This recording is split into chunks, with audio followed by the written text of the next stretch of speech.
Every one of us is shadowed by an illusory person, a false self, Thomas Merton wrote in his profound examination of the human condition. This shadow is not a biological necessity, but a psychological fabrication. You're currently living inside a house made of smoke. You believe the walls are solid because you have spent decades painting them with the colors of your achievements, your fears, and your social expectations. But the truth is more brutal. The person you see in the mirror is a ghost wearing a costume. In the 21st century, this architecture has become digital and reinforced by the relentless feedback loops of the modern age. You have built a version of yourself that can survive a job interview, a version that can perform for a romantic partner, and a version that can project success on a screen. But who is watching the performance? If you strip away the title on your business card, if you delete the history of your bank transactions, what remains? For most, the answer is a terrifying void. Merton challenges you to realize that this false self is a parasite that feeds on your vital energy. It is a structure built on the desire for autonomy from reality itself. You think you are becoming someone, but you are actually just thickening the veil between your consciousness and the truth. Your bank balance is not a measure of your worth, but it has become a fundamental brick in the wall of your illusion. You believe that having more will make the being more real. This is the ultimate lie of the mask. The more you decorate the mask, the more the person behind it suffocates. Your professional identity is a script written by a society that needs you to be a tool, not a soul. When you wake up in the morning and feel that heavy, nameless anxiety, it is the false self realizing it has to perform for another 18 hours to justify its existence. It is the exhaustion of a puppet trying to convince itself it has no strings. Look closely at your desires. Are they truly yours, or are they the desires of the mask? Merton insists that until you confront the illusory nature of this construction, you are merely a prisoner who has fallen in love with his cell. You are not your name. You are not your trauma. You are not the opinions of the people who don't even know their own true self. The architecture of your mask is crumbling under the weight of its own emptiness, and your only hope is to let it fall. You fear the collapse because you think you are the building. You are not. You are the space in which the building stands. Stop trying to repair the cracks in your persona. The cracks are where the light enters. The modern struggle for personal branding is simply a high-tech refinement of this ancient spiritual suicide. You are marketing a corpse. Stop. Breathe.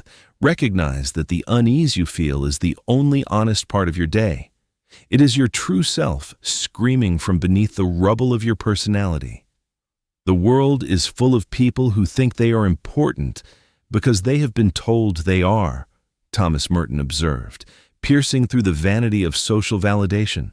We live in a global panopticon where being seen has become a substitute for being real. You are addicted to the gaze of others because your false self has no independent life. It is like a moon that requires the sun of public approval to reflect any light at all. If the world stops looking at you, you feel you will cease to exist. This is the prison of recognition. Every like, every promotion, every nod of respect from a colleague is a bar in that cage. You have traded your freedom for a reputation. In the 21st century, this has reached a fever pitch. You are no longer a human being. You are a data point seeking a higher valuation. Your job is not just a way to earn a living. It is a stage where you beg for the audience to tell you that you are competent, that you are necessary, that you are someone. But Merton warns that this importance is a death sentence for the spirit. The more important you become in the eyes of the world, the further you drift from the silent, humble reality of your true self. The true self does not need to be told it is important. It is content to be nothing in the eyes of men so that it can be everything in the eyes of the truth. Your obsession with your status is a confession of your inner poverty. You collect titles like a beggar collects scraps, hoping that if you pile enough of them together, you will finally feel full. But the ego is a bottomless pit. It will swallow your career, your relationships, and your health, and still ask, do they like me yet? Am I enough yet? You are chasing a horizon that recedes as you run. The person you think you are is a collection of other people's opinions. You have allowed the world to define your boundaries. You are afraid to be nobody because you have been conditioned to believe that nobody is a failure. In the economy of the spirit, being nobody is the only way to be free. The true self is the no one that is beyond definition, beyond judgment, and beyond the reach of a performance review. Your bank account may be full of the currency of the world, but your spirit is bankrupt because it has been spent entirely on maintaining a public image. Merton invites you to step out of the light of human praise and into the shadows of divine anonymity. Only in the dark, where no one is watching, can you find out who you actually are. The constant need to be relevant is a sickness of the soul. You are relevant to the absolute, not to the trends of a decaying culture. Break the mirror. Stop asking the world for permission to exist. The prison of recognition only has power as long as you believe the jailer's opinion matters. We are not at peace with others because we are not at peace with ourselves, and we are not at peace with ourselves because we are not at peace with God, Merton declared, identifying the root of our frantic materialism. You seek peace in objects because you cannot endure the war within. You treat your bank account as a fortress and your possessions as armor. You believe that if you can just control your environment, if you can buy the right house, the right car, the right technology, the gnawing sense of fraudulence will finally stop. But you are trying to fill a spiritual hole with physical matter. It is a mathematical impossibility.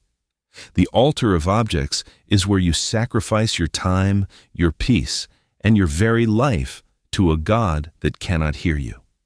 Your job has become a religious ritual of accumulation. You tell yourself you are working for security, but what security can a mask have? The false self is inherently insecure because it is a lie, and no amount of insurance or real estate can make a lie true. You are a ghost trying to hold onto a gold bar. It will always slip through your fingers because your hands are not real. Modern society is designed to keep you in this state of perpetual hunger. It needs you to be dissatisfied so that you will keep consuming, keep working, and keep feeding the machinery of the illusion. You have become a function of your property. You do not own your things. Your things own the time you spent earning the money to buy them. You are trading your eternal now for a temporary this. Merton sees this as a profound disconnection from the source. When you are not anchored in the reality interior, you drift toward the periphery of life, where everything is a commodity. You even treat your relationships as objects to be managed and optimized for your own comfort. This is why you feel lonely even when surrounded by people. You are not relating to them. Your mask is relating to their mask in a marketplace of mutual utility.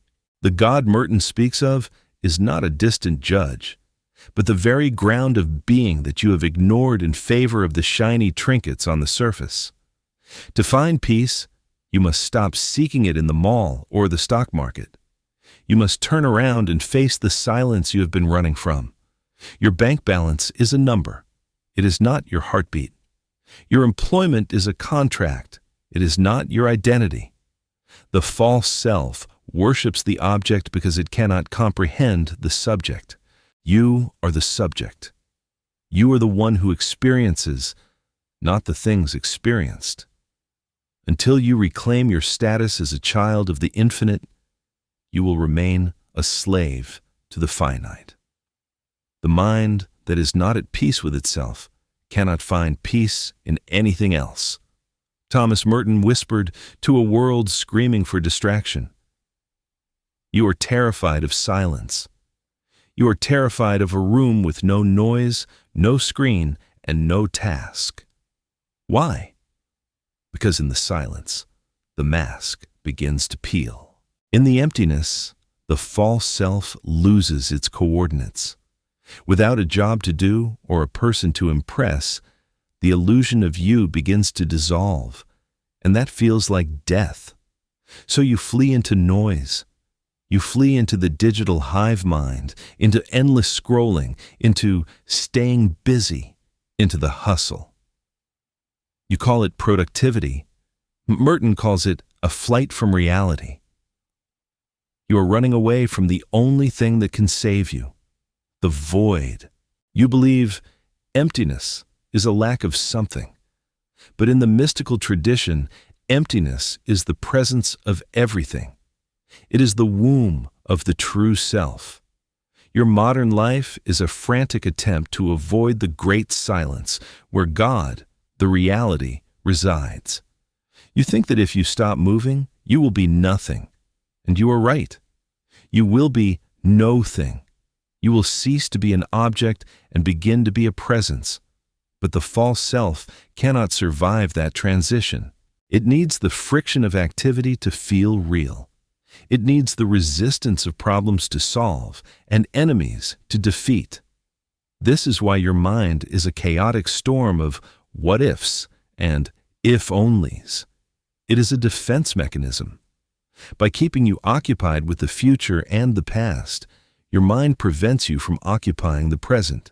The present is the only place where the false self cannot breathe. It is the territory of the true self. Your anxiety is not a medical condition. It is the friction between your illusory identity and the absolute truth of the moment.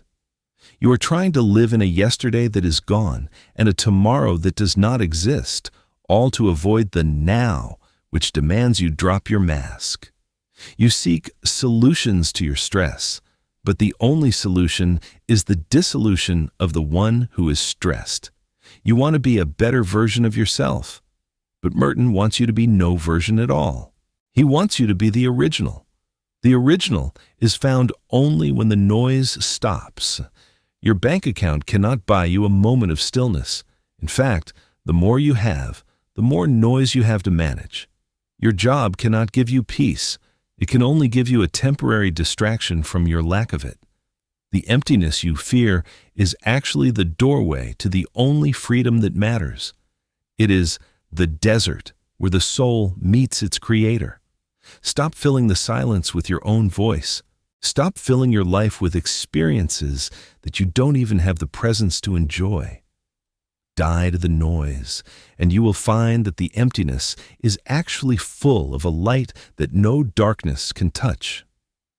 To be a saint means to be myself. Thomas Merton famously declared, redefining the entire concept of spiritual perfection. This is the moment of confrontation. This is where the path splits. To be yourself is the most difficult task in the universe, because it requires the total death of the person you have spent your entire life pretending to be. You must kill the shadow. You must allow the you that was carefully constructed for your parents, your teachers, your boss, and your followers to be incinerated in the fire of truth. This is not a metaphor. It is a psychological and spiritual execution. You have spent years feeding a shadow, giving it your blood, your sweat, and your tears. You have built a kingdom for it, but the shadow is a usurper. It is sitting on a throne that belongs to the true self. The true self is the saint within you, not a person of moralistic perfection, but a person of ontological integrity. A saint is someone who is no longer a lie. A saint is someone who has stopped trying to be anything other than what they are in the eyes of the infinite. This realization is a lightning bolt that destroys your world. If you are a saint by being yourself, then your bank balance is irrelevant to your sanctity. Your failures are irrelevant to your worth. Your shadow self wants you to believe that you are a project to be finished, a problem to be solved, or a product to be improved. The true self knows that you are a mystery to be lived. You have been told that you must find yourself as if you were a lost set of keys. But you are not lost. You are hidden under a mountain of false identities. The death of the shadow is the removal of that mountain. It is the painful process of admitting that your pride was a cover for your fear, and your ambition was a cover for your loneliness. In the 21st century, we are taught to self-actualize, but we are actualizing the wrong self.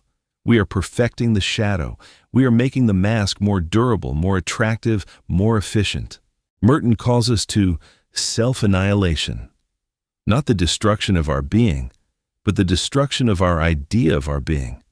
When you lose your life, your social standing, your ego projections, your narrative of who you are, you finally find life.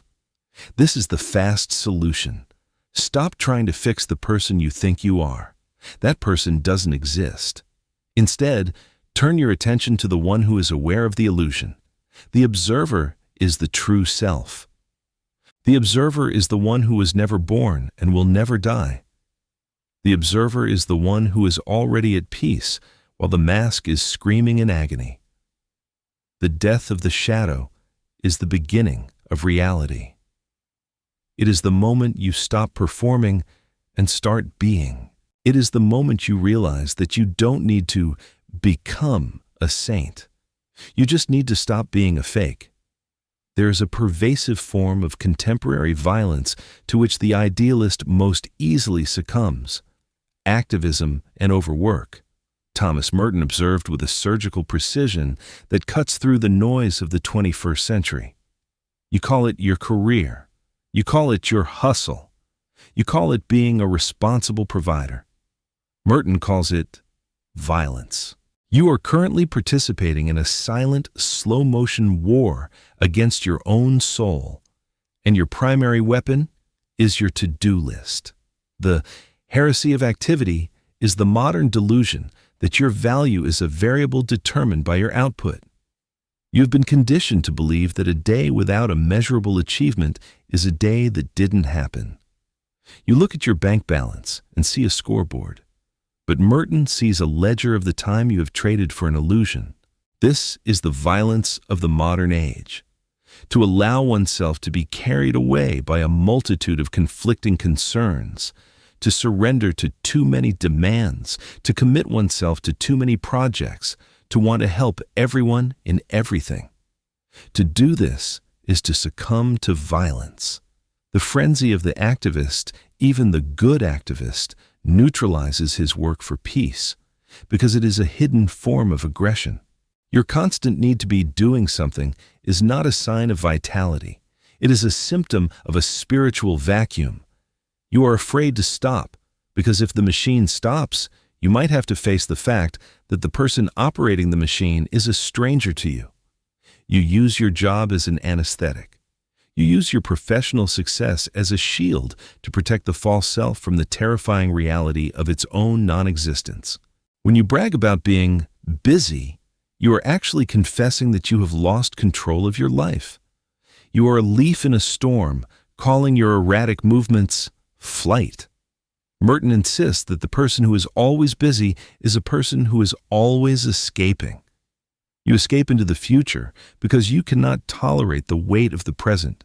You think that if you can just reach the next financial milestone, the next promotion, the next tax bracket, you will finally earn the right to exist in peace. But peace is not a reward for labor. It is the prerequisite for life. Your bank account is a finite number trying to satisfy an infinite hunger. It will never work. The more you produce, the more you have to protect. And the more you have to protect, the more you are enslaved to the activity of protection. This is the spiral of the false self. It builds a prison of tasks and calls it freedom of opportunity. You are not an employee, you are a function. You have allowed your identity to be swallowed by your utility. If you were to lose your job tomorrow, your false self would undergo a psychological death because it has no substance outside of its function. This is the tragedy Merton warns us against. You are sacrificing the being on the altar of doing. The 21st century human is a high-performance engine running with no oil, destined to seize up and break. Your exhaustion is not a badge of honor. It is a cry for help from a spirit that is being suffocated by the very achievements you claim are for its benefit. You believe your activity is creating your life, but it is actually consuming it. Every hour you spend in the service of the heresy of activity is an hour stolen from the contemplation of the truth. You are building a Tower of Babel out of emails, meetings, and transactions, hoping to reach a heaven that can only be found by going down into the silence. Stop the violence. Realize that your worth was settled before you ever earned your first dollar. Your employment is a mask that you wear, but you have mistaken the mask for your skin. When you feel the pressure to perform, to compete, to exceed, know that this pressure is the hand of the false self trying to tighten its grip. The true self does not work for a salary. It radiates from a center of stillness that the world can neither give nor take away. Your bank account may grow, but if your inner silence is shrinking, you are becoming poorer with every cent you earn. The heresy of activity tells you that the world depends on you.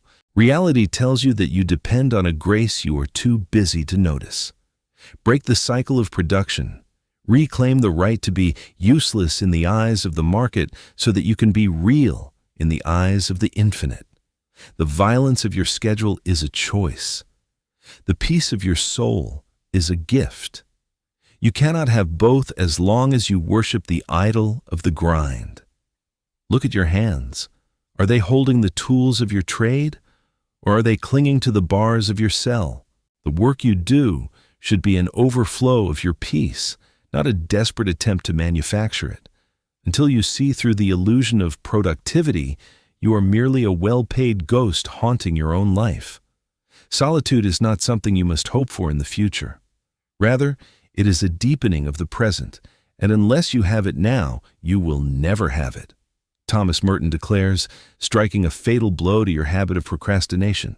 You believe that you will find yourself once you retire, once you finish this project, or once you have enough money in your bank account to buy some peace. You are lying to yourself. You are not seeking peace. You are seeking a more comfortable cage.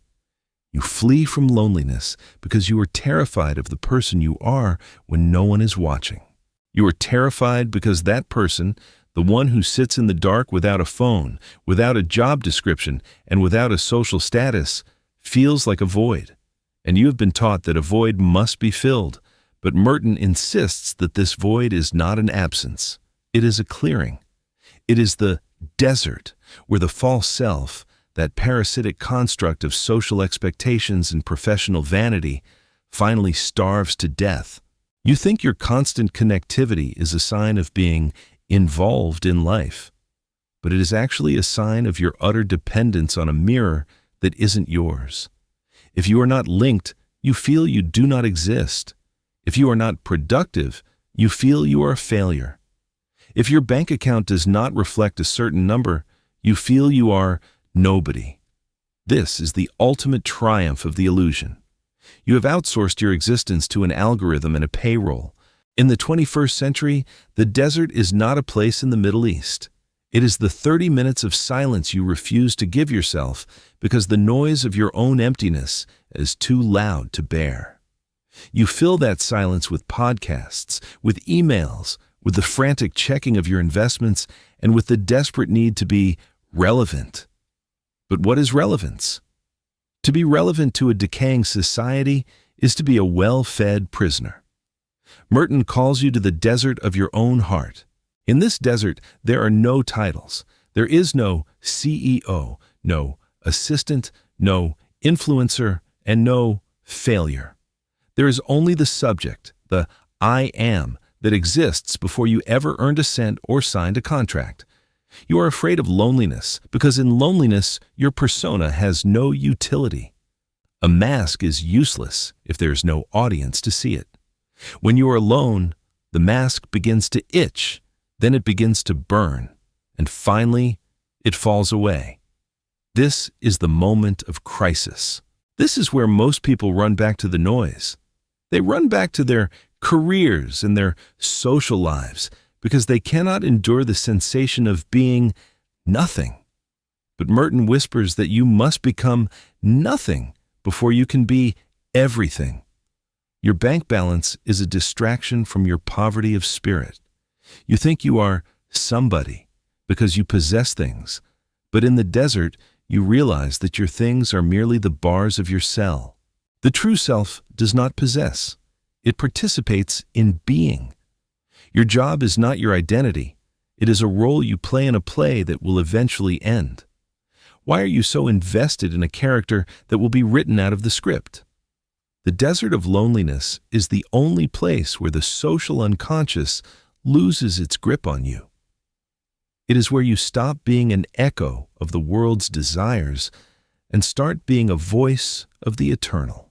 You seek connection, but you are disconnected from the only source that matters.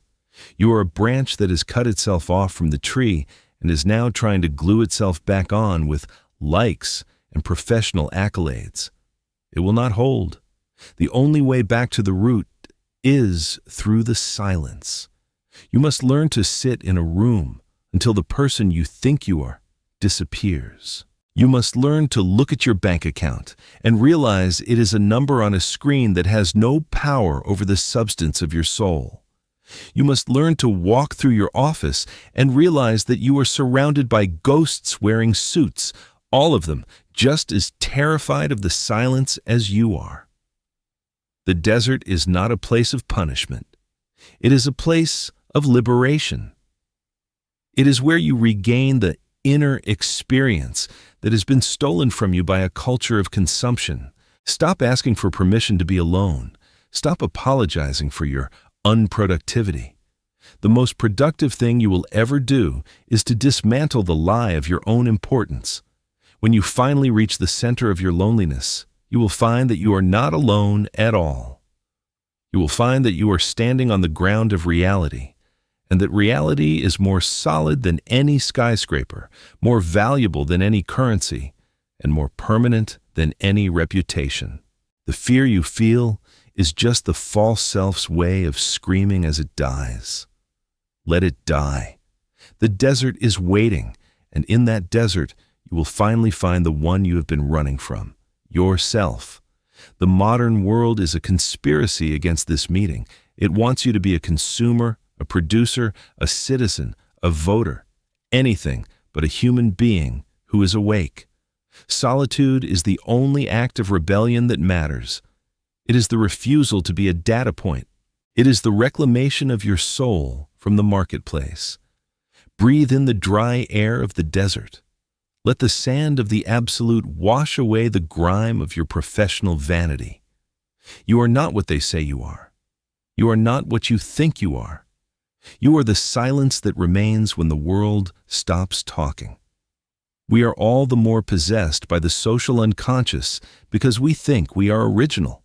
Thomas Merton wrote with a piercing irony that dismantles every illusion of 21st century individuality.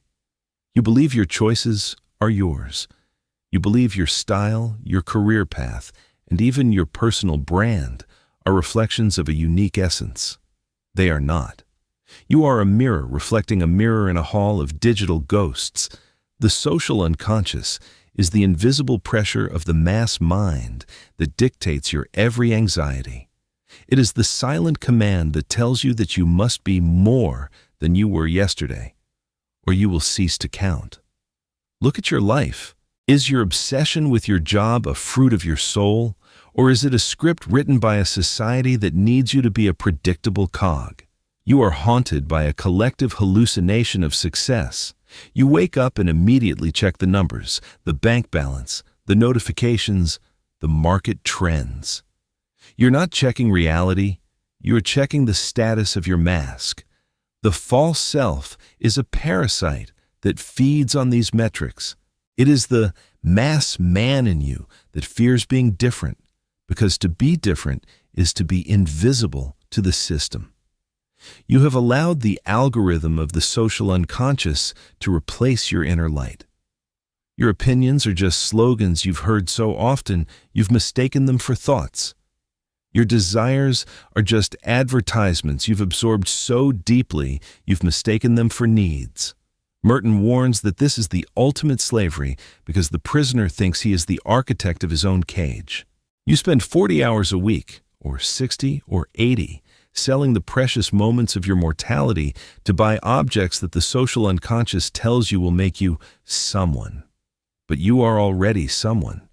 You are a mystery hidden in the absolute, yet you prefer to be a data point in a consumer profile.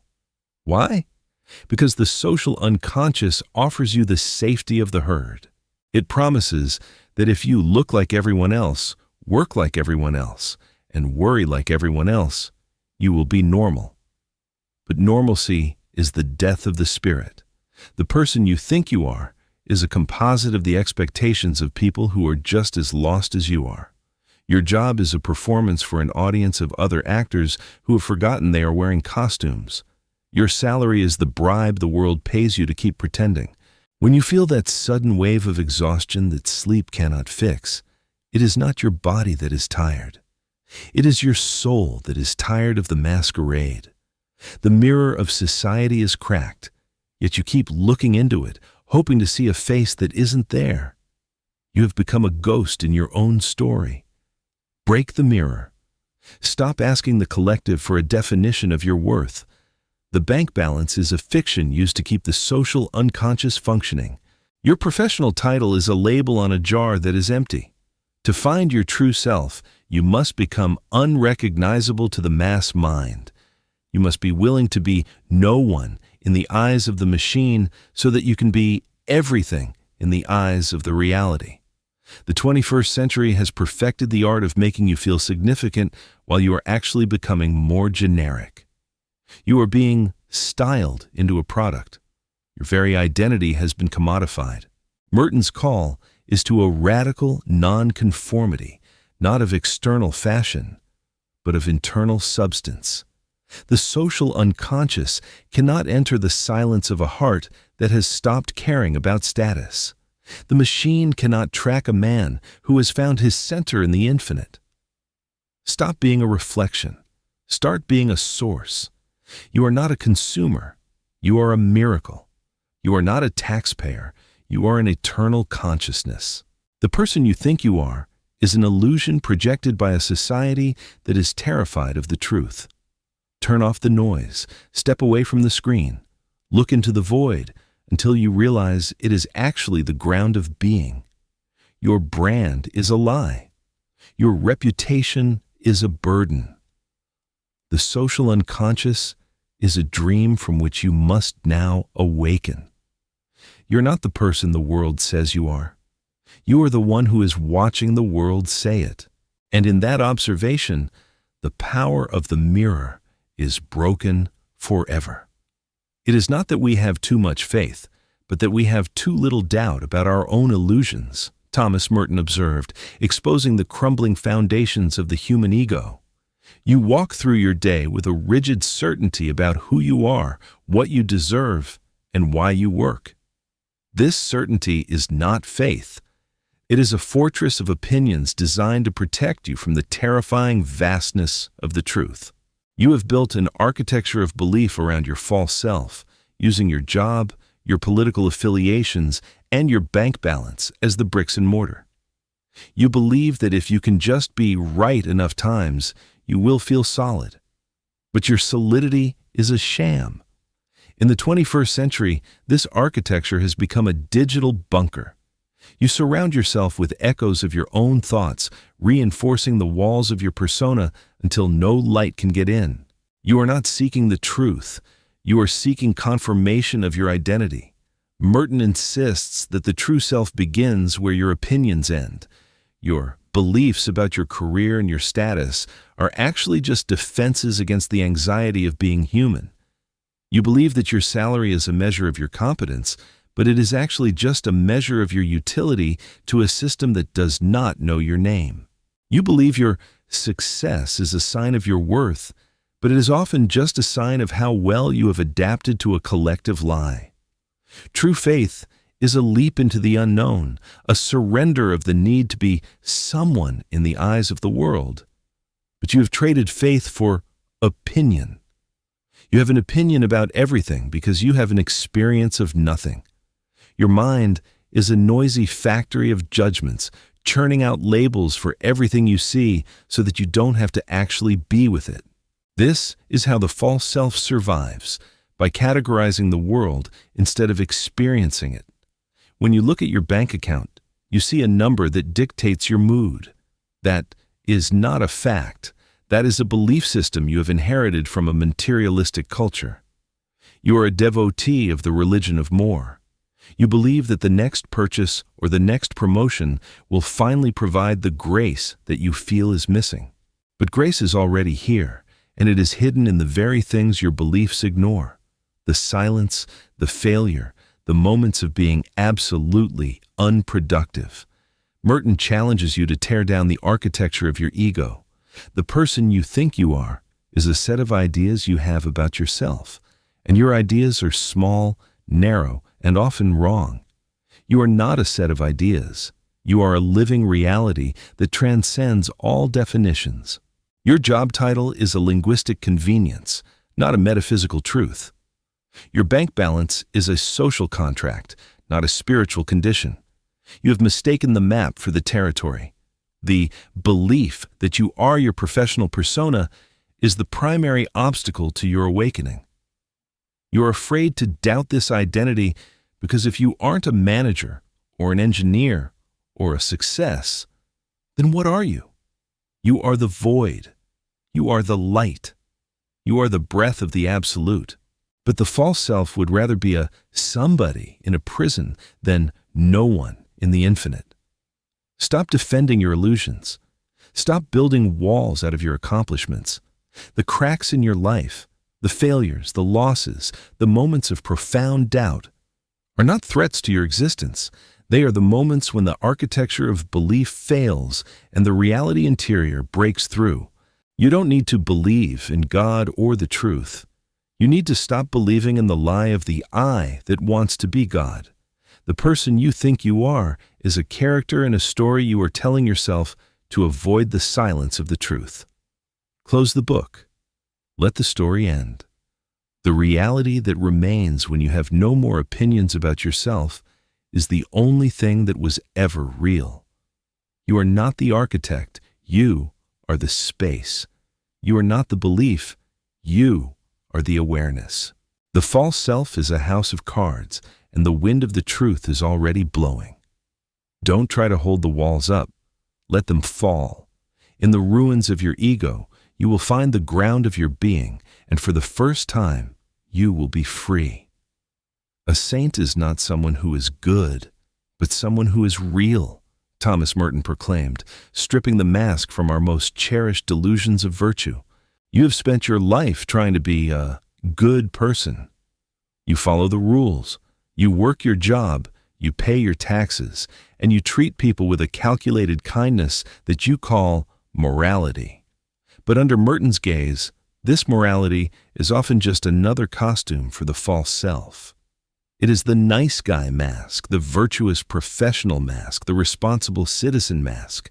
You use your goodness as a form of currency to buy the approval of others and to appease a conscience that you have never dared to truly listen to. This is the mask of morality, a performance of virtue that hides a heart that is still deeply centered on the ego. You are not good because you love the truth. You are good because you are afraid of the consequences of being bad, or because you enjoy the feeling of moral superiority. Your bank balance and your clean record are not signs of sanctity. They are often signs of how well you have conformed to a social code that values order over life. Merton warns that the good man is often the hardest to save because he is so satisfied with his own image. You look in the mirror and see a hard-working professional, and you feel justified. You look at your paycheck and feel that you have earned your place in the universe. But this is the ultimate trap of the false self. It uses virtue to bolster its own existence. You are kind so that people will like you. You are honest so that you can trust your own reflection. But where is the love? Where is the radical, self-shattering reality of the true self? True morality is not the following of a code. It is the overflow of a heart that has found its union with the infinite. The 21st century is obsessed with virtue signaling, a digital extension of this ancient mask. You post your opinions and your correct views to the world, hoping that the collective will validate your existence as a good person. But the true self is indifferent to these labels. It does not need to be good because it is already real. Your job performance is not a measure of your moral worth. Your bank balance is not a reward for your goodness. The world is full of good people who are profoundly disconnected from their own souls. They are good employees who build weapons. They are good managers who crush the spirits of those they lead. They are good citizens who ignore the suffering of the world because their responsibilities keep them busy. This is the morality of the mask. It is a morality that serves the system, not the soul. Merton calls you to drop the mask. He calls you to an honesty that is more terrifying than any sin. He calls you to admit that your virtue is often a form of pride, and your responsibility is often a form of cowardice. To be real is to admit that you are broken, that you are lost, and that your bank account cannot save you from the poverty of your own heart. When you stop trying to be good, you might finally start being human. The true self doesn't need to perform for the eyes of a judgmental society. It rests in the mercy of the absolute. It knows that its worth was never something to be achieved through moral effort, but something that was given as a gift. Stop using your job as a proof of your character. Stop using your status as a proof of your virtue. The good person you think you are is a phantom that stands between you and the reality of your own being. The saint is the one who has realized that they are nothing, and in that nothingness, they find that they are loved by the infinite. That love is the only true morality. Everything else is just a script. Break the script. Stop trying to be someone who is good and start being the no one who is awake. What is the point of winning the world if you lose the ground of your own being? Thomas Merton asked a generation of achievers, and the question echoes today with a haunting relevance. You are currently operating within a system that confuses price with value. You have been taught that your time, your energy, and your very identity can be quantified and traded. This is the economy of the soul, a marketplace where you sell your being to buy having. You think that by accumulating more wealth, more status, more professional accolades, you are increasing your worth. But in the logic of the spirit, you are actually hemorrhaging your reality. The false self is a consumer. It believes that it is the sum of its possessions. It looks at your bank balance and says, I am this much. It looks at your job title and says, I am this important. It looks at your social media metrics and says, I am this relevant. But every time you say, I am this, you are denying the infinite I am that is your true self. You have commodified your own existence. You treat your life as a capital asset to be managed and optimized for maximum return. You invest in your education, you market your skills, and you brand your personality. But who is the owner of these assets? The person you think is the owner is actually just another product on the shelf. You have become a servant to your own net worth. Merton reminds us that the ground of our being is not a commodity. It cannot be bought, it cannot be sold, and it certainly cannot be increased by a promotion. It is a constant, an absolute, a gift of the infinite. When you focus on the economy of the world, you are living on the periphery of yourself. You are like a man who spends all his time decorating the exterior of a house he has never actually lived in. You are obsessed with the shadow of your life, while the substance is withering away. The 21st century anxiety you feel, the constant pressure to keep up, to grow, to scale, is the sound of the soul being crushed by the weight of its own success.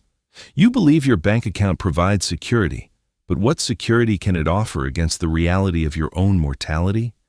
What security can it offer against the void you feel at 3:00 a.m.? Your employment is a contract for your time, not a deed to your soul. But you have signed it with your blood. You have allowed the marketplace to tell you what you are worth, and you have accepted its low valuation. You are worth the life of the absolute, yet you settle for being a senior consultant or a manager. You are trading eternity for a temporary tax bracket. Merton calls for a radical divestment, not necessarily of your money, but of your attachment to the idea that your money defines you.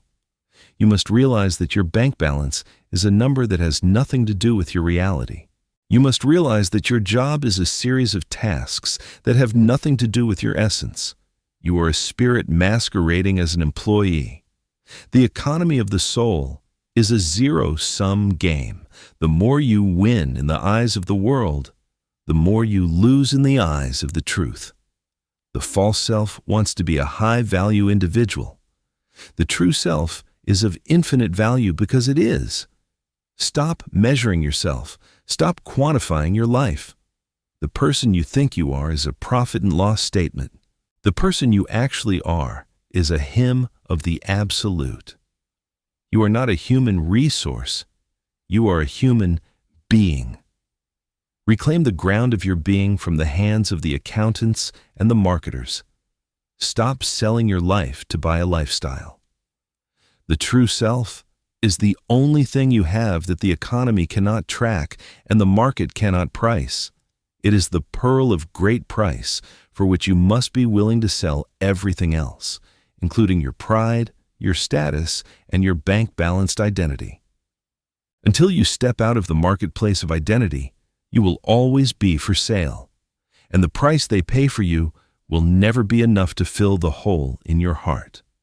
Contemplation is a sudden gift of awareness, an awakening to the real within all that is real, Thomas Merton wrote, describing the moment the mask finally shatters beyond repair. This is the point of no return. It is the moment when you can no longer pretend that the person in the mirror is you.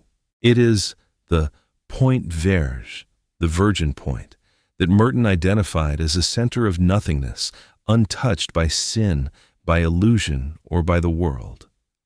It is like a point of pure light in the center of your soul that is not yours, but is the absolute living in you.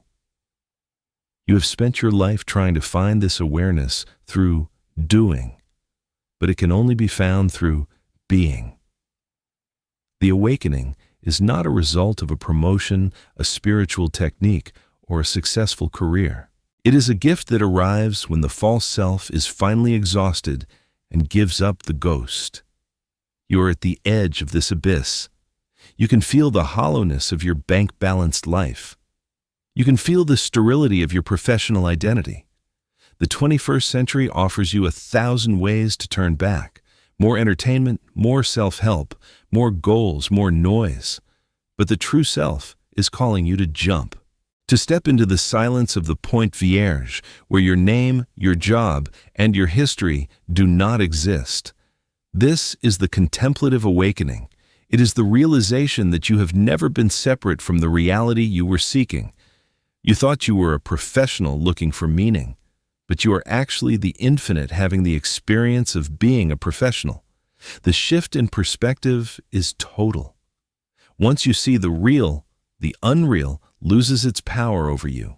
Your bank balance doesn't disappear, but it loses its ability to define your mood. Your job doesn't necessarily end, but it loses its ability to dictate your identity. You become a guilty bystander to your own life, watching the mask perform its duties, but no longer believing in the performance. This is the end of the illusion. It is the death of the person you thought you were, and the birth of the person you have always been in the eyes of the truth. You are no longer driven by the social unconscious or the heresy of activity. You are driven by a deep, silent, and immovable peace that the world cannot understand. The point of no return is not a destination. It is a departure. It is the moment you stop trying to get somewhere and realize that you are already there. You have arrived at the center of the mystery. The modern world will try to pull you back. It will tell you that you are losing your edge, that you are becoming unproductive, or that you are drifting. But you are not drifting. You are anchoring. You are anchoring in the only thing that is solid.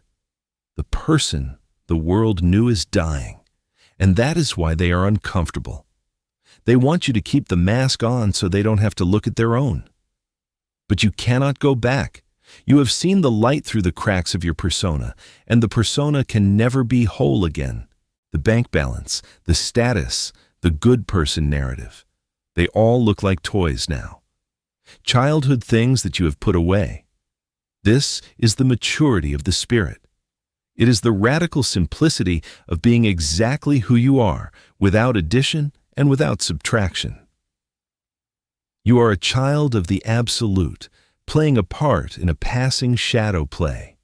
The awakening is the laughter of the soul as it realizes it was never in danger. The false self was a nightmare, and you are finally waking up. Do not fear the dissolution of your identity. Fear the preservation of it. The person you think you are is a corpse. Let the dead bury the dead. You are the living one. You are the awareness. You are the Point Vierge where God meets the world. Stay in that point. Do not move. Let the world revolve around you while you remain still in the center of the real. The point of no return is the beginning of your true life. Everything before this was just a rehearsal for a play that has now been canceled. Welcome to reality. Contemplation is a spiritual paradox.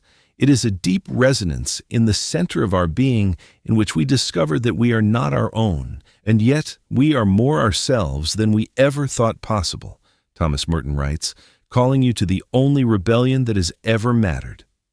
You think a revolution requires a street, a flag, and a crowd. You're wrong. The only real revolution happens in the silence of a mind that has stopped believing in its own utility. The contemplative revolution is the moment you stop being a resource for the system and start being a presence in the real. Your modern life is a war zone where your attention is the primary casualty. You are constantly deployed into tasks, emails, and financial anxieties, all designed to keep you from the center. Why? Because a person who has found their center cannot be bought. A person who knows they are a spiritual paradox cannot be manipulated by the fear of a dwindling bank account or the threat of a lost promotion. You have been told that contemplation is for the weak, the idle, or the religious. In reality, contemplation is the ultimate strength. It is the refusal to be defined by the heresy of activity. It is the act of looking at your busy schedule and realizing that none of it is real. Your career is a collective fiction. Your status is a ghost that you feed with your vital energy. Merton invites you to stop feeding the ghost. This is the revolution. To sit still until the machine of your ego grinds to a halt. You are terrified of this stillness because you think that without the noise, you will be nothing. And you are right. You will be nothing that the world can use, and therefore, you will finally be free. The 21st century is a factory of distractions, producing a constant stream of emergencies to keep you from noticing the hidden ground of your existence. You treat your bank balance as a life support system, but it is actually an anchor keeping you in the shallows. The contemplative revolution is the act of cutting that anchor. It doesn't mean you stop working. It means you stop believing that your work is your life. You perform your duties like a professional actor, but you never forget that the play is not reality. You are the one watching the play. You are the spiritual paradox that exists outside of time and market value. When you reclaim this awareness, the power of the social unconscious is broken. You no longer need to keep up because you have realized that there is nowhere to go. You no longer need to succeed because you have realized that the only success is to be awake. This is the rapid solution to your anxiety. Realize that the one who is anxious is a character you are playing, not the one you are. The revolution begins the moment you stop asking the world for a mirror. Stop looking for your reflection in your salary or your job title. These mirrors are distorted and dark. Look into the silence. In the silence, you will find a resonance that is older than the world. You will find that you are not a project to be completed, but a reality that is already whole. The contemplative revolution is the death of the consumer and the birth of the witness. It is the end of the hustle and the beginning of the grace. You have been a slave to the architecture of belief for too long. Step out of the building. Breathe the air of the absolute. The revolution is not coming. It is already here, waiting for you to stop being so busy. Your bank account is a number. Your soul is a resonance. Choose the resonance. To say that I am made in the image of God is to say that love is the reason for my existence. For God is love, Thomas Merton observes, pointing you toward a horizon that your ego cannot see. You have spent your entire life trying to define yourself within the narrow boundaries of yourself. You have built a fence made of your achievements, your traumas, and your bank transactions, and you have called it my life. But Merton is telling you that the fence is a prison. To go beyond the horizon of self is to realize that the I you are so busy protecting is a mirage. The reason for your existence is not to be a successful employee or a wealthy individual. It is to be a manifestation of the infinite love that Merton calls God. This is not a religious sentiment. It is an ontological fact. Love is not an emotion you have. It is the substance of what you are. But you cannot feel this substance as long as you are obsessed with the shadow of your ego. You're like a man trying to study the sun by looking only at his own shadow on the ground. Turn around. Look up. The horizon of the self is where your anxiety ends. When you realize that your bank balance is not you, that your job is not you, and that your reputation is not you, the fear of losing these things evaporates. Why would a mountain fear a passing cloud? You are the mountain. Your career is the cloud. You are the ocean.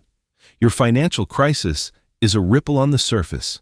To live beyond the horizon of the self is to live from the hidden ground of love that Merton discovered in his deepest prayers. This ground is immovable. It is not affected by the stock market, the political climate, or your performance review. In the 21st century, we are taught to be self-made, but Merton shows that being self-made is the ultimate tragedy. To be self-made is to be a product of your own limitations. To be spirit-made is to be a participant in the infinite. Your modern angst is the result of trying to find meaning in a mirror. You look for yourself in your possessions and your titles, and when you don't find a soul there, you panic. The solution is to stop looking in the mirror and start looking through it.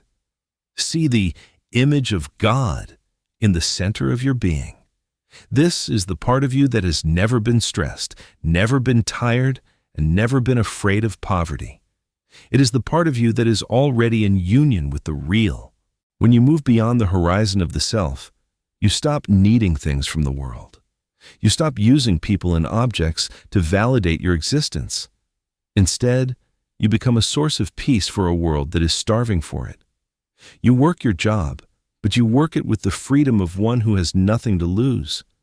You manage your money, but you manage it with the detachment of one who knows that true wealth is not stored in a bank. The false self is a beggar. The true self is a king. Stop begging for likes and respect. Realize that the infinite is already pouring through you. The horizon is not a limit. It is an invitation. Step over the line of your personality and into the vastness of your reality. You are not who you think you are. You are the love that makes the thinking possible. There is nowhere to go.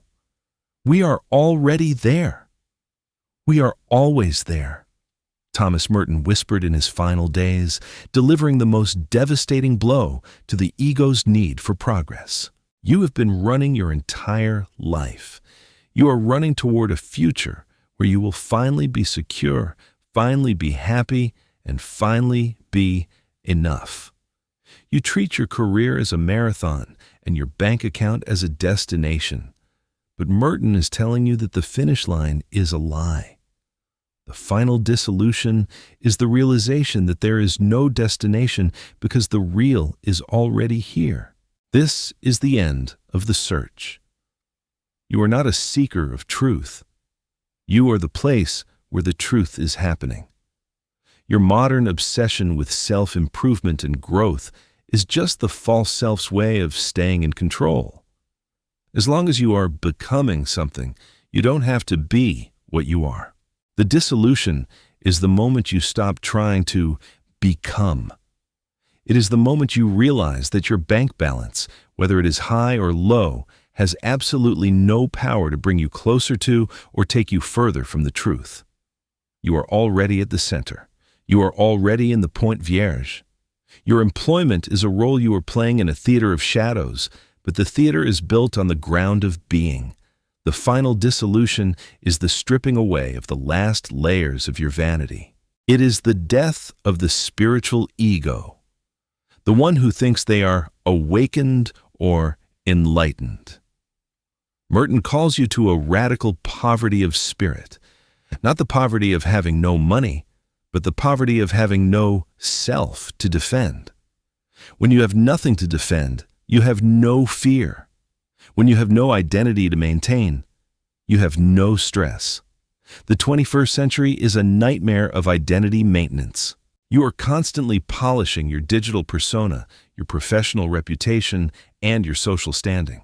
The dissolution is the act of throwing the polish away and letting the persona rust. Who cares what they think? Who cares if you are relevant? The truth is not relevant. It is absolute.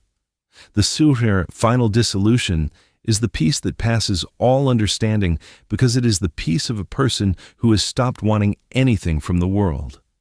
You are already there. You have always been there. The you that was trying to get somewhere was the only thing standing in your way. When that you dissolves, only the reality remains. Your bank account is a game you are playing with numbers. Your job is a game you are playing with society. But you, the real you, is not playing. You are the silence in which the game is played. You are the awareness that remains when the runner stops and the race is over. The final dissolution is not a loss. It is the ultimate gain. It is the recovery of the everything by the surrender of the something. Stop running. Stop searching. Stop trying to improve a shadow. Die to the person you think you are, and you will find that the person you actually are has been waiting for you in the center of the silence all along. The secret of my identity is hidden in the love and mercy of God, Thomas Merton writes, as his final testament to a world that has lost its way. This is the end of your journey and the beginning of your life. The eternal return to silence is the integration of everything you have learned into the simple act of breathing. You have seen through the illusion of the false self. You have dismantled the architecture of belief. You have survived the desert of loneliness. Now, you must live. But you will live differently. You will walk back into your office, you will look at your bank account, and you will interact with your family. But you will do so from the silence. The silence is not the absence of words, it is the presence of the real. It is the hidden ground that stays with you, even in the middle of a meeting or a financial crisis. You are now anchored in the interior reality. You are no longer a consumer of experiences. You are a witness of truth. Your bank balance may fluctuate, but your peace is immovable. Your job may change, but your identity is hidden in the absolute. This is the secret that the modern world cannot understand. They will look at you and see a professional, a provider, or a citizen. But you will look at them and see masks talking to masks. You will feel a deep, visceral compassion for their struggle, because you remember what it was like to be a ghost. The 21st century will continue to scream. The algorithms will continue to demand your attention. The social unconscious will continue to push you toward the heresy of activity. But you are no longer a victim of these forces. You have found the Point Vierge. You have found the place where the world ends and reality begins. The eternal return to silence is the realization that your life is not a problem to be solved, but a mystery to be lived in union with the infinite. There is no more fast solution because you have found the only solution, the dissolution of the problem maker. You are the silence. You are the love. You are the reality. Your employment is a service. Your money is a tool, but your soul is the sanctuary of the absolute. Go now and live from that center. Do not speak of this to those who are still in love with their masks. They will not understand. Simply be the truth in their presence. Let your silence be the most impactful thing about you. The person you thought you were is gone, buried in the desert of your awakening. The person you are is eternal, radiant, and at peace. The journey is over. The life has begun. Everything that is holy. Thomas Merton reminds a world that has forgotten how to see. You spend your life waiting for a lightning bolt of realization or a financial breakthrough that will finally signal your arrival into a state of peace. You believe that the spiritual life is something that happens in cathedrals or on mountaintops, far away from the fluorescent lights of your office and the digital glow of your banking app. You are wrong. The false self loves the extraordinary because it allows the ego to feel special, chosen, and distinct. But the true self knows that the absolute is not found by escaping the mundane. It is found by piercing through it.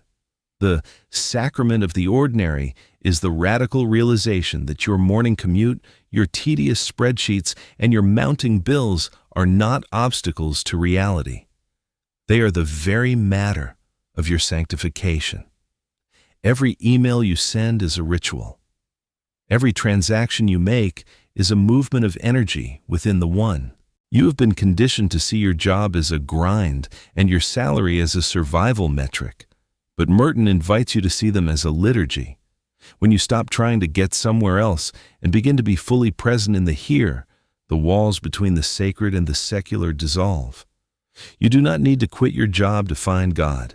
You need to quit your illusion that your job is separate from God. Do you believe your bank balance is a profane number? It is not. It is a symbol of your participation in the collective flow of human existence. The error is not in having a bank balance. The error is in letting that balance define your identity. When you treat the ordinary as a sacrament, you stop being a victim of your circumstances.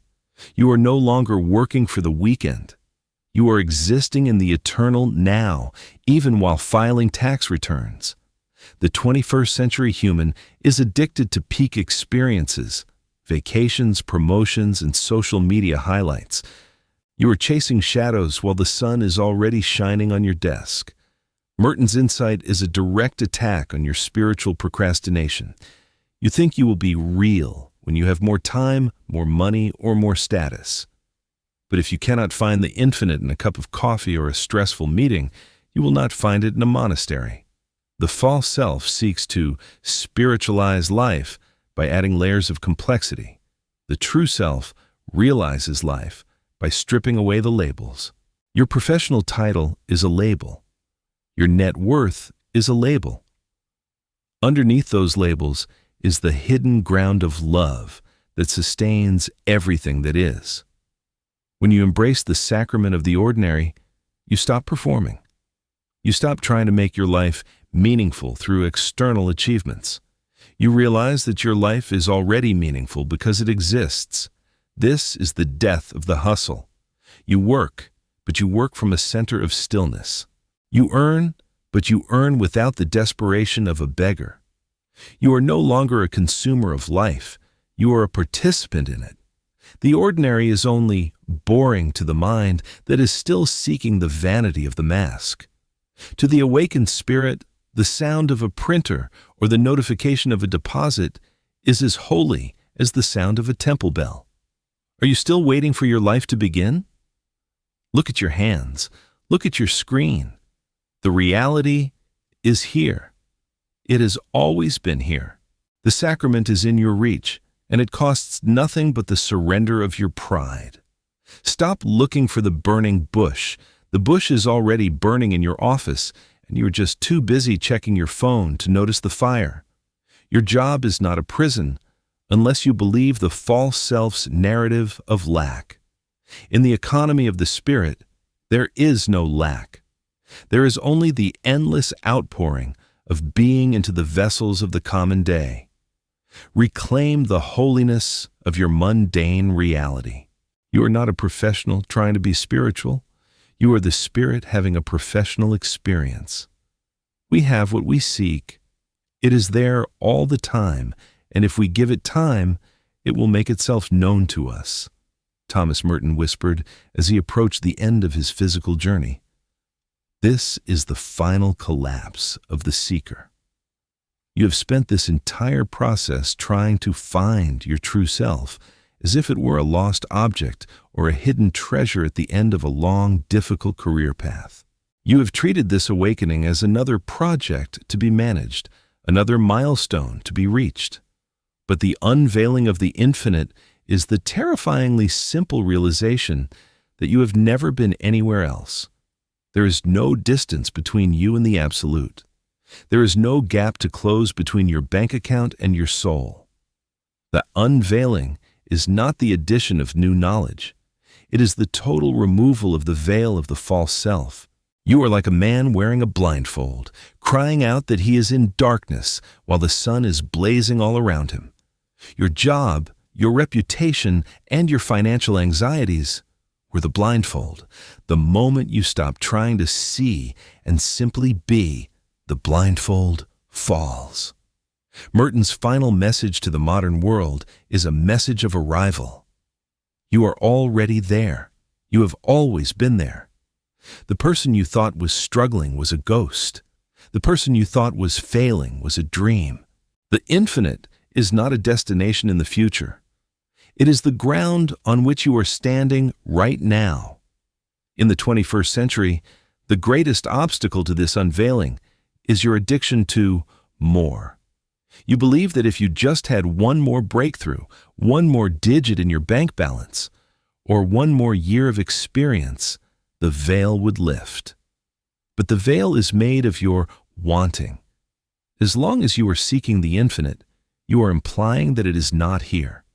The true self does not seek. It recognizes. The final dissolution is the end of the hustle for salvation. You can stop now. You can stop trying to justify your existence through your professional output. You can stop trying to prove your worth to a society that doesn't exist outside of your own thoughts. The infinite is unveiled when the seeker is exhausted and finally sits down in the dust. When you stop doing, you finally start being. Your bank balance is a passing shadow. Your employment is a temporary script. The infinite is the screen on which the shadows play and the stage on which the script is read. You are the screen. You are the stage. The unveiling is the moment you realize that nothing has ever happened to your true self. It was never broke. It was never unemployed. It was never rejected. It was always hidden in the love and mercy of God, untouched by the fluctuations of the market or the opinions of the mass mind. This is the peace that passes all understanding, because it is the peace that does not depend on anything going right in your life. You have reached the Point Vierge, the virgin point of pure awareness, where you and the reality are one. There is no more hierarchy. There is no more comparison. There is only the silence. The voyage is over because the traveler has disappeared. The false self has been incinerated in the fire of the real, and what remains is the unspeakable, the life that is lived without a why and without a how. You are no longer a canal or a creator. You are the water and the creation. The distinction between you and the world has vanished. Your office is a cathedral. Your tax bracket is a prayer.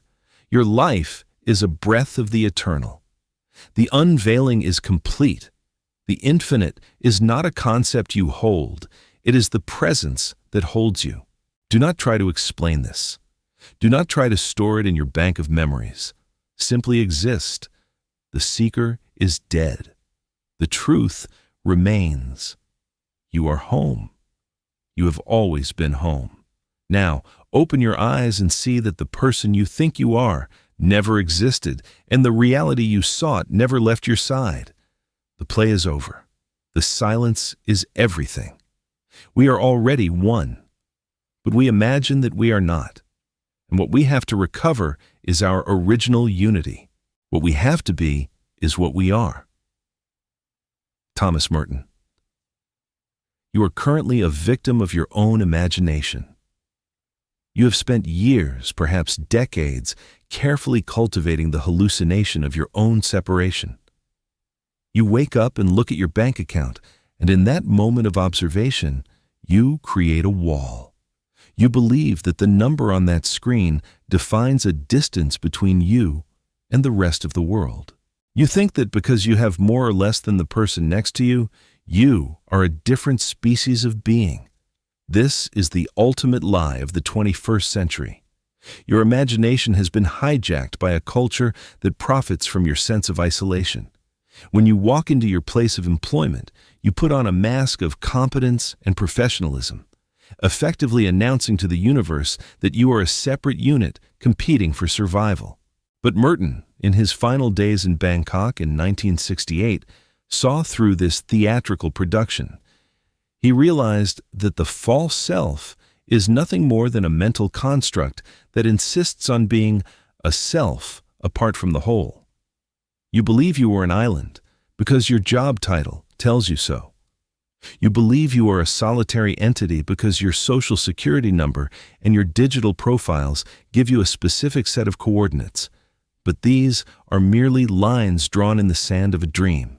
Your original unity is the foundation of your existence, yet you ignore it in favor of the shifting shadows of your career and your status. You are like a drop of water in the ocean that has spent its entire life trying to prove it is not wet. You seek connection through technology and social validation, but you cannot connect what was never truly separate. The hunger you feel for more money, more recognition, more followers, is actually a misplaced desire for the unity you have forgotten. You think that if you accumulate enough things and titles, you will finally bridge the gap. But the gap is the illusion. There is no distance between you and the truth. There is no distance between you and the absolute. There is only the imagination of a distance.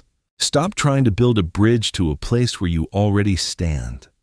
At the center of our being is a point of nothingness, which is untouched by sin and by illusion, a point of pure truth, a point or spark which belongs entirely to God. This little point of nothingness and of absolute poverty is the pure glory of God in us. Thomas Merton. This is the Point Vierge, the virgin point that exists at the core of your soul, entirely independent of your professional failures or your financial successes. Think of your life right now. You are worried about your debt, your performance review, and your future. You are obsessed with the noise of your personality. But beneath that noise is a silence that is untouched by illusion. Your bank account cannot touch this point. Your boss cannot promote or fire this point. The economy cannot devalue this point. It is a point of absolute poverty because it possesses nothing, yet it is the pure glory because it is the real.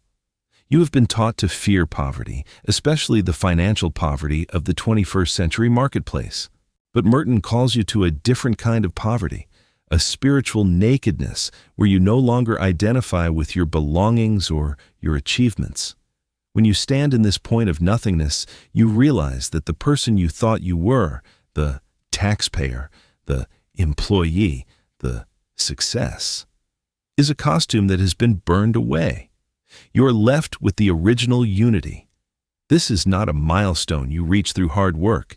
It is the reality that remains when the work of the false self stops. Your imagination tells you that you are a somebody who needs to get somewhere. The Point Vierge tells you that you are no thing and that you have already arrived. Why are you still running? The person you are trying to become is a shadow. The person you already are is the light. The original unity is not something you create with your efforts. It is the ground of being that you recover when you stop believing your own eyes. Your eyes see the diversity of objects and the disparity of wealth. Your eyes see the hierarchy of power and the labels of the world. But your eyes are lying to you. They are only showing you the surface of the mask. To be what you are is to realize that the life flowing through you is the same life flowing through the star and the beggar. Your separateness is a marketing strategy designed to keep you consuming. Your oneness is the truth that makes consumption unnecessary. My dear brothers, we are already one, but we imagine that we are not. And what we have to recover is our original unity. What we have to be is what we are. Thomas Merton. In his final conference, Merton was not offering a self-help tip. He was issuing a metaphysical decree. He was telling the world that the search is over. The reprogramming of your mind begins with the destruction of the concept of improvement. You do not need to be a better version of yourself, because the yourself you are trying to improve is the very illusion that blocks the light. You do not need to be more productive to be more real. You are already real. You are already whole. You are already one. The modern obsession with optimization, optimizing your sleep, your workflow, your investments, is a frantic attempt to perfect a mask that doesn't exist. You are optimizing a ghost. The original unity is the state of a child of the infinite who has stopped pretending to be a slave to the market. When you finally accept this unity, the heresy of activity dies a natural death. You work, but the work no longer carries the weight of your identity. You earn, but the money no longer carries the weight of your worth. You are free to move through the world without the burden of being someone. You can be a nobody in the eyes of the digital panopticon because you are everything in the eyes of the truth. The unveiling of the infinite is the end of the imagination of lack. You think you lack something, but how can the one lack anything? You think you are behind in the race of life, but how can the eternal be late? The original unity is the end of the clock and the end of the ledger. It is the return to the center. You have spent your life in the dark channel of the ego, producing a narrative of struggle and separation. Now, Merton calls you to turn off the cameras, stop the performance, and step into the light of the already. You are home. You have always been home. The door was never locked. You were just too busy building a house of smoke to notice that the sky was your roof. The original unity is the final word. It is the silence that follows the death of the false self. It is the breath of the reality that you are. Stop imagining. Start being. The truth is not a goal. It is your very substance. You are one. You are real. You are finished.